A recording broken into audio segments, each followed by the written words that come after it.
Baik, Bismillahirrahmanirrahim. Assalamualaikum warahmatullahi wabarakatuh. Izinkan kami di sini untuk mempresentasikan progres dari proyek tugas besar eh, mata kuliah metode formal. Sebelumnya, perkenalkan anggota kelompok kami. Saya Kinawa Wiratutu dengan NIM 130222311.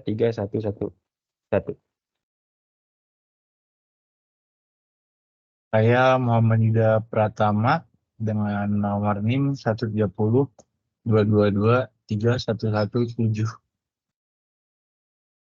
Kemudian terakhir ada saya sendiri, Faisal Haris Al-Fajri dengan NIM 13022231120. Baik, selanjutnya akan dijelaskan oleh rekan saya Kenawa Wiratutu mengenai deskripsi studi kasus. Baik, untuk deskripsi studi kasus ini kami telah terapkan pada sistem Alloy Analyzer adalah untuk membuat sistem konsultasi kesehatan online yang dapat digunakan oleh user sebagai tempat untuk konsultasi kesehatan secara online, seperti aplikasi Halodoc. Nah, nantinya sistem ini akan menjadi perantara antara dokter dan pasien untuk berkonsultasi kesehatan secara online. Pasien atau pengguna nantinya juga dapat meminta rekomendasi atau resep obat kepada dokter yang terdaftar pada sistem konsultasi kesehatan online ini. Sehingga nantinya pasien atau pengguna dapat membeli obat yang dibutuhkan pada apotek terdekat atau dapat membelinya secara online. Untuk sistem konsultasi kesehatan online kami memberi nama yaitu GoHealth. Selanjutnya ini ada beberapa task yang dapat dilakukan oleh user atau pengguna pada aplikasi kami. Yang pertama itu adalah interaksi pengguna.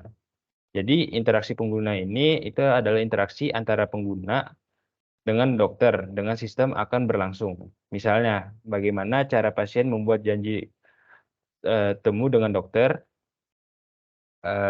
lalu bagaimana proses konsultasi online yang dilakukan dan bagaimana dokter memberikan rekomendasi atau resep obat kepada pasien.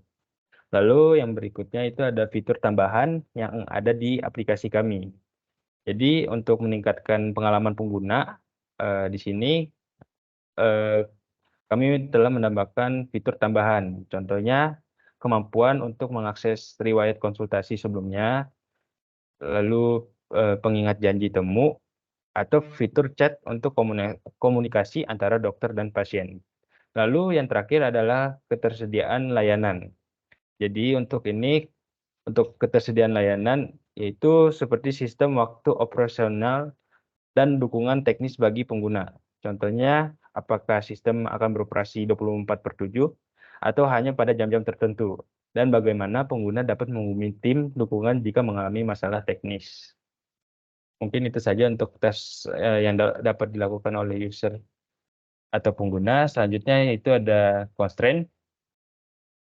Di sini ada beberapa constraint yang kami telah buat atau batasan yang telah didefinisikan yang terdapat pada sistem konsultasi kesehatan online. Untuk yang constraint pertama yaitu user hanya bisa login ketika sudah membuat akun. Untuk constraint kedua, user hanya bisa berkonsultasi ketika sudah memverifikasi akun. Dan untuk constraint yang terakhir yaitu user bisa membeli obat secara online jika sudah mendapat resep dari dokter saat konsultasi. Berikutnya ada tujuan yang akan disampaikan oleh rekan saya Muhammad Yuda. Selanjutnya yaitu tujuan dari kelompok kami. Tujuan dari studi kasus implementasi sistem Alloy Analyzer pada proyek GoHealth adalah sebagai berikut. Yang pertama itu memastikan bahwa sistem GoHealth dapat menyediakan fungsionalitas yang optimal, termasuk fitur-fitur konsultasi kesehatan online, pemesanan obat secara digital, dan layanan kesehatan terkait lainnya. Lalu selanjutnya yang kedua, itu menjamin keberlanjutan dan ketersediaan layanan secara efisien dan dapat diandalkan bagi pengguna. Lalu yang ketiga itu mengintegrasikan sistem GoHealth dengan berbagai platform dan layanan terkait seperti sistem pembayaran online, penyediaan layanan obat, dan sistem rekam medis digital. Lalu yang keempat itu ada meningkatkan antarmuka pengguna untuk memastikan pengguna dapat dengan mudah menjelajahi dan menggunakan fitur-fitur aplikasi GoHealth. Lalu yang terakhir, yang kelima, itu memastikan bahwa sistem GoHealth mematuhi standar dan peraturan kesehatan yang berlaku untuk menjaga kualitas dan keamanan layanan kesehatan yang diberikan. Yang selanjutnya akan dijelaskan oleh rekan saya. Baik, untuk selanjutnya yakni pendefinisian dari komponen-komponen yang digunakan pada penerapan alloy. Pemodelan alloy sendiri terdiri dari beberapa komponen utama yang nantinya dapat membantu dalam menggambarkan dan menganalisis struktur serta sifat-sifat sistem perangkat lunak.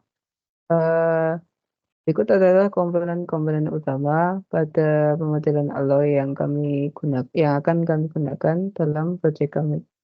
Yang pertama yakni ada signatur. Signatur sendiri digunakan untuk mendefinisikan entitas atau jenis dalam model. Dalam bahasa pemrograman Java, signatur didefinisikan sebagai sintaksis. Selanjutnya ada fake.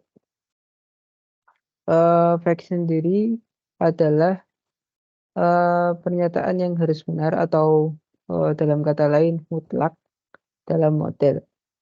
Di dalam model, fakta-fakta yang memberikan pembatasan dan sifat-sifat yang harus dipenuhi oleh model. Dalam bahasa pemrograman Java, fakt biasa didefinisikan sebagai sintaks fake. Selanjutnya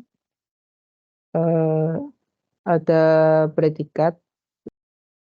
Predikat adalah aturan yang harus dipenuhi oleh model. Predikat dapat digunakan untuk mengekspresikan properti atau hubungan antar elemen dalam model. Dalam bahasa pemrograman sendiri, bahasa pemrograman Java maksud saya, predikat didefinisikan sebagai sintaks spread. Kemudian yang terakhir ada run. Untuk komponen run sendiri biasanya digunakan untuk menghasilkan contoh-contoh atau instansi dari model yang didefinisikan. Run digunakan untuk menguji model dan melihat apakah model tersebut konsisten atau tidak. Dalam bahasa pemrograman Java, run didefinisikan sebagai sintaks run. Selanjutnya,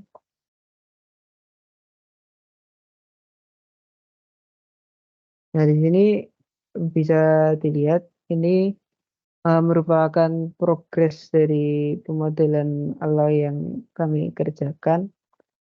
Ini sebenarnya belum lengkap karena rencananya kami akan menambahkan role dokter atau admin. Nah, di sini untuk progresnya sendiri, sini kami baru menambahkan signatur abstrak signatur user yang berisikan role. Masing-masing role ini nanti masing-masing diisi satu role, kemudian ada one signatur pasien yang nantinya akan extend ke user. Kemudian kami membuat signatur role-nya juga. Kemudian ada satu signatur pasien role yang nantinya terhubung juga ke role atau ekstensi ya dalam bahasa pemrogramannya. Kemudian di sini terdapat fakta user role yang berisikan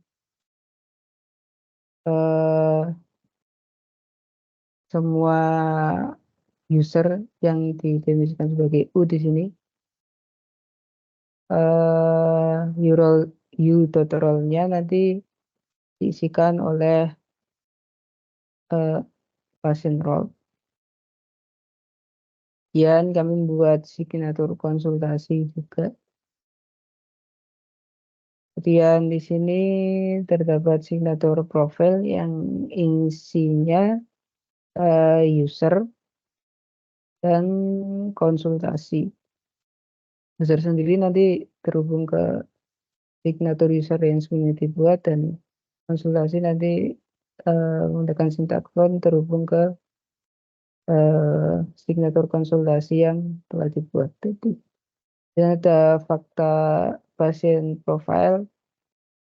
Di sini isinya semua profil di sini dijelaskan sebagai P. Nanti berisi p.user.role-nya isikan pasien role yang nantinya terhubung atau implies ke beberapa p.konsultasi. Kemudian yang terakhir ini ada run yang mana untuk menjalankan seluruh program sebelumnya ini sebanyak 3 kali. Nah, untuk hasilnya sendiri dapat dilihat pada gambar sebelah kanan.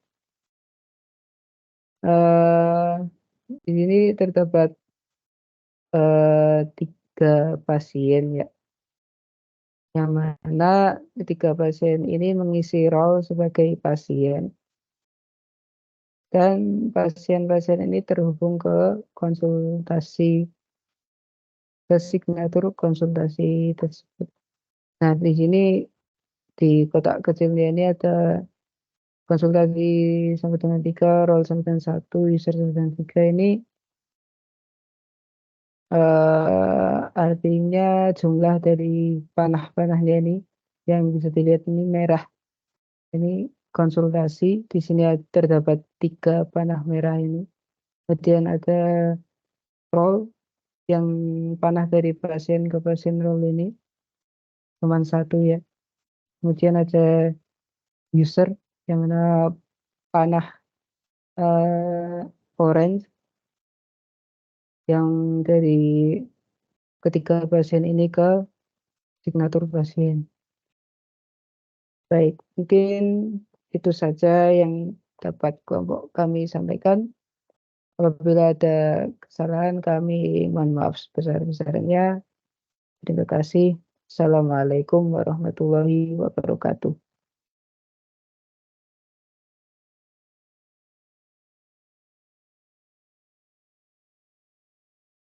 Dapat berapa kan?